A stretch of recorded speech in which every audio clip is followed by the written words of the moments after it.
एका 10 वर्षाच्या चिमुरडीवर 50 वर्षाच्या नराधमाने केला अत्याचार। माण तालुक्यातील एका गावात घडली घटना। म्हसवड पोलिसांनी नराधमाला केली अटक। माण तालुक्यात मार्डी नजीक म्हसवड पोलीस ठाण्याच्या अंतर्गत असणाऱ्या एका गावात 10 वर्षाच्या अल्पवयीन विद्यार्थिनीवर त्याच गावातील 50 वर्षाच्या नराधमाने अत्याचार केल्याची संतापजनक घटना घडली आहे। ही घटना समजताच म्हसवड पोलिसांनी संशयित नराधमाला तात्काळ अटक केली।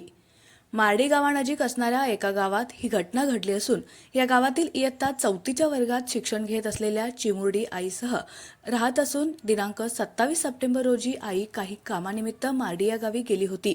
ही माहिती समजताच गावातील 50 वर्षाच्या नराधमानं ही संधी साधून काही कारणानं तो त्या मुलीच्या घरी आला। त्यावेळी घरात लहान मूल आणि ती मुलगी होती।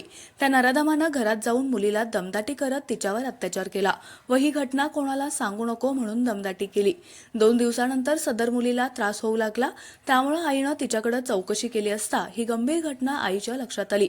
सदर पीडित चिमुरडीला म्हसवड येथील प्राथमिक आरोग्य केंद्रात वैद्यकीय तपासणी केल्यानंतर सदर मुलीसोबत अत्याचार झाला असल्याचं स्पष्ट झालं।